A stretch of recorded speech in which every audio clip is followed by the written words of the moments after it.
Saludos y bendiciones en la paz del Señor. Hemos llegado al último domingo de este fatídico año 2020. Un año que seguramente quedará plasmado en la historia como el año en que fuimos golpeados duramente como humanidad por un virus. Las cifras que quedan son alarmantes. 80.000 personas fallecieron producto de esta plaga. Y cuando ya estamos para terminar este año, quizás muchos dirán que se vaya pronto. Queremos que este año termine ya.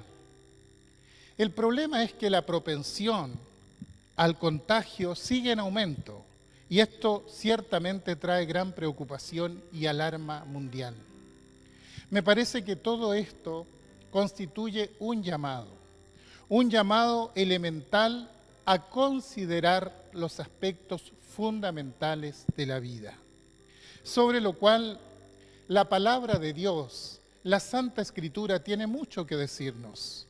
Aun cuando vemos un desapego tan desproporcionado de parte de la sociedad frente a los requerimientos de Dios, de seguro habrá alguien que al pasar este año hará un balance de carácter más espiritual ante el inminente cumplimiento de los tiempos. Quisiera en esta hora invitarle a considerar un salmo que seguramente ha sido un baluarte para muchos creyentes en este año, porque constituye una de las promesas más formidables de protección de parte de Dios frente a las adversidades de la vida. Me refiero al Salmo 121. Quisiera dar lectura a los primeros 5 versículos. Dice así: alzaré mis ojos a los montes. ¿De dónde vendrá mi socorro? Mi socorro viene de Jehová, que hizo los cielos y la tierra. No dará tu pie al resbaladero, ni se dormirá el que te guarda. He aquí, no se adormecerá, ni dormirá el que guarda a Israel. Jehová es tu guardador, Jehová es tu sombra a tu mano derecha. Frente a los grandes desafíos que nos presenta el tiempo que estamos viviendo, aún sigue vigente el poder de Dios para guardar, para librar, para edificar y para dar esperanza. Muchas veces durante la vida atravesamos situaciones dolorosas, conflictivas, como enfermedades, escasez de trabajo, pérdidas, separaciones o enfriamiento en lo espiritual. Bueno, este salmo es una invitación de parte de Dios para que confiemos en Él, para que levantemos nuestra mirada hacia Él y saber que el socorro eficaz y oportuno en última instancia proviene de Dios. Y creo que todo esto adquiere gran relevancia en vista a los tiempos que estamos viviendo. Somos un pueblo que peregrina por un camino muy difícil y necesitamos proclamar y vivir nuestra confianza en el Dios Todopoderoso.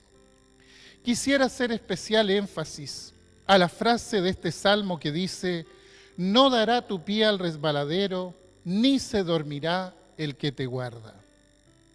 Cuando la Biblia habla de resbaladero, se refiere a situaciones, a momentos de indecisión, a tiempos de incertidumbre, al miedo, a la desesperación. Es una tremenda promesa de parte de Dios para nosotros. La palabra que quiero rescatar en esta hora es la palabra guardar. La palabra guardar proviene del hebreo shamar, que quiere decir defender, proteger, cuidar, alimentar, proveer. Para una mejor ilustración, graficaré esto con el comportamiento que tiene el águila madre para con sus polluelos. Ella los protege, los alimenta, los cuida, pero también los desafía. Los polluelos de las águilas nacen muy indefensos, son muy dependientes de sus padres. Entonces la madre trae la comida y ellos levantan sus cabezas y abren sus bocas hambrientas para recibir. Y como no tienen plumas, la madre águila los abriga, les da calor debajo de sus alas. Y por cierto, todo esto está bien mientras son pequeños. Pero llega el momento en que los polluelos crecen, se empluman y ya quedan listos para salir del nido, volar y adquirir su propio alimento, de un modo independiente. A fin de provocar esto, la madre águila comienza un entrenamiento que es muy consistente y muy persistente con tal de sacar a los polluelos del nido. Los toma por el pico y los deja caer desde la altura con el propósito de que ellos aprendan a volar.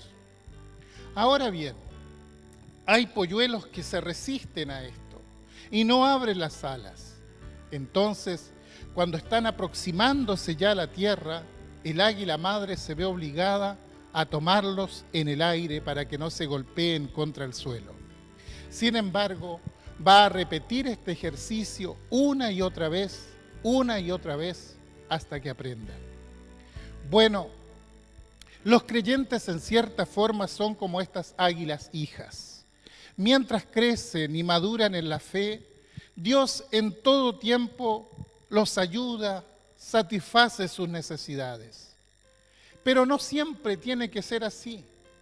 Tenemos que aprender a enfrentar la vida con todas sus aflicciones, con todos sus desafíos, confiando en Dios como cristianos maduros. Es necesario madurar, aunque muchas veces duela eventualmente.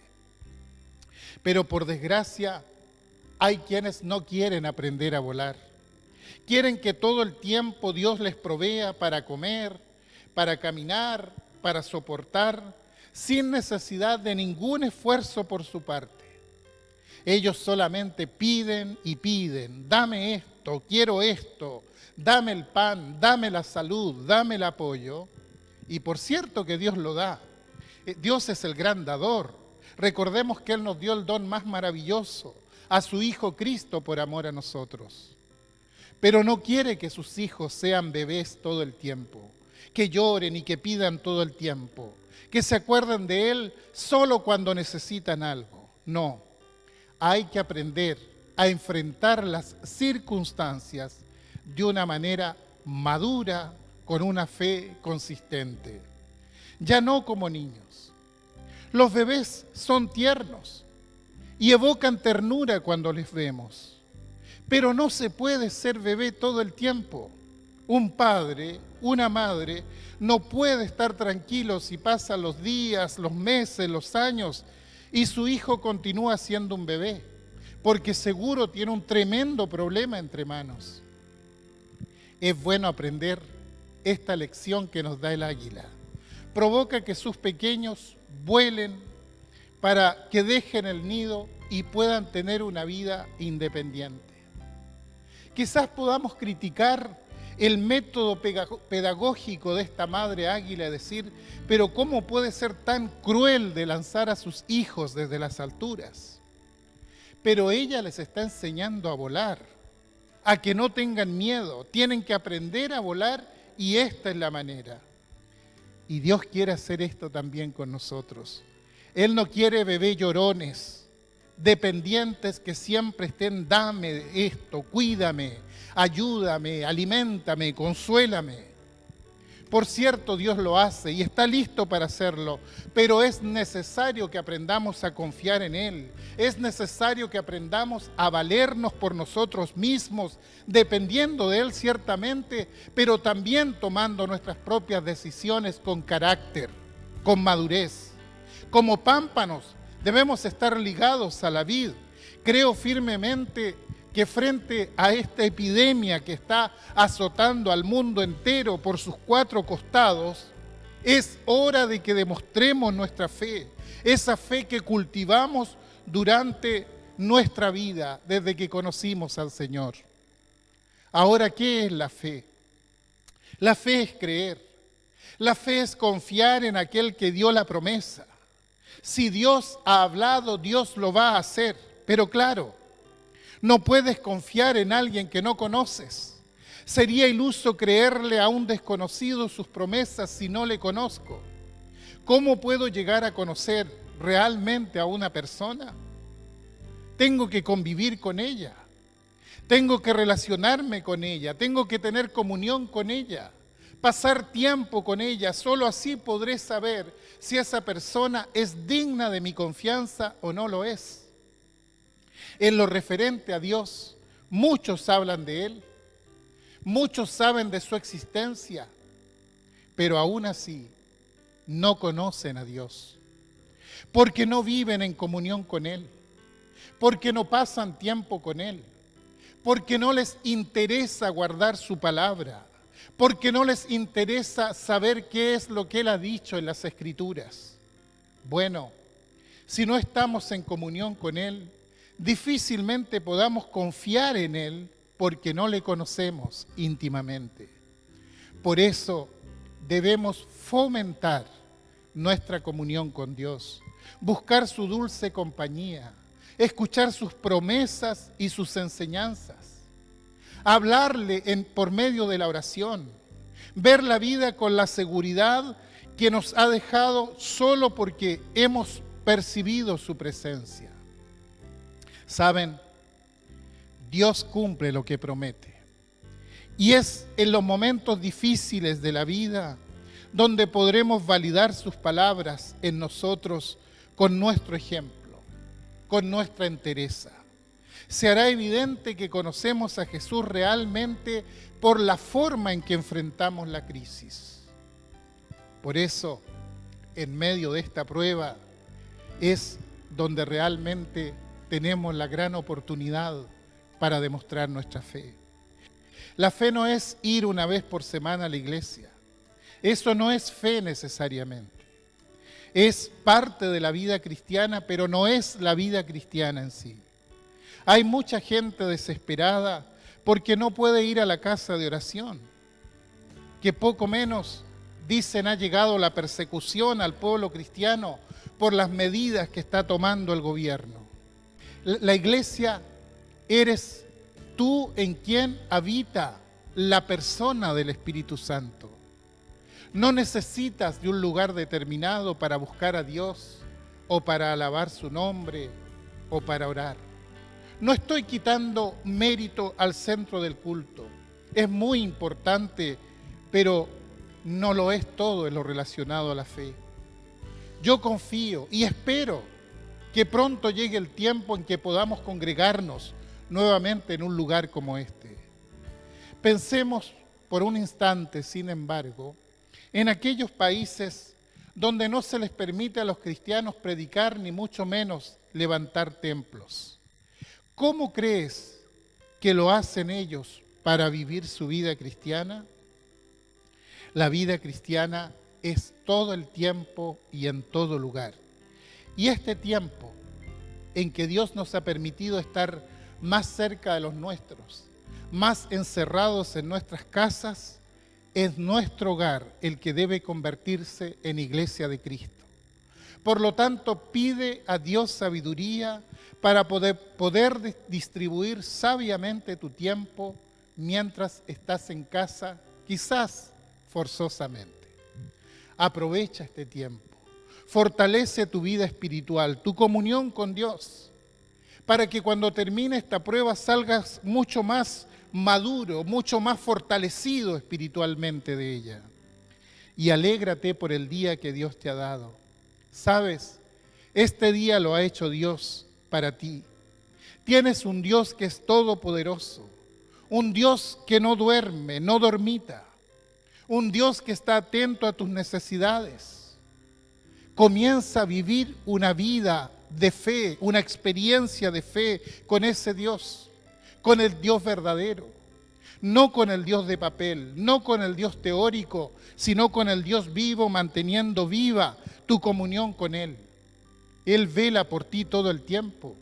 Él te protege día y noche. Él no ha faltado a su promesa. Terminamos un año. Es cierto que este año Ha sido un año muy difícil, muy complejo, pero al terminar un año, yo creo que corresponde, y seguramente usted lo hace, un balance. Todo el mundo desea en cierta forma que el siguiente año sea mejor que el año que se ha ido. Pero la verdad es que no sabemos qué es lo que nos depara el año que viene. Nadie podría garantizar cuál va a ser la dinámica del año que viene. Muchos agoreros hacen sus predicciones engañando a la gente, confundiéndola. No obstante, dice el Señor en su palabra, que los que confían en Él tendrán nuevas fuerzas. Levantarán alas como las águilas, correrán y no se cansarán, caminarán y no se fatigarán. Esta es la garantía que tenemos los hijos de Dios. Vivimos en una sociedad llena de incertidumbre, llena de falsas esperanzas, ilusionada con algún cambio a nivel económico, político, religioso, de lo que sea. Pero no es por allí donde viene la paz. No es por allí en donde viene la fuerza. No nos engañemos. No seamos ilusos. Si este año, a pesar de las pruebas y de la pandemia, fuimos guardados y vimos la provisión de Dios y vimos el cuidado de Dios, es solo por la gracia de Dios. Si deseas tener esa misma certeza para el año que viene, confía en Jesucristo, pues Él te guardará. Su diestra te sostendrá para que tu pie no resbale. Dice la palabra, no se dormirá el que te guarda. Pero debes crecer. Debes disponerte a madurar en tu fe. Debes proponerte a caminar como una persona capaz de tomar sus propias determinaciones en cuanto a Cristo y en cuanto a su palabra, sin depender de nadie, solamente de aquel que prometió estar con nosotros todos los días hasta el fin de los tiempos. Que en esta confianza recibas este nuevo año que está muy próximo para llegar. Que el Señor te bendiga.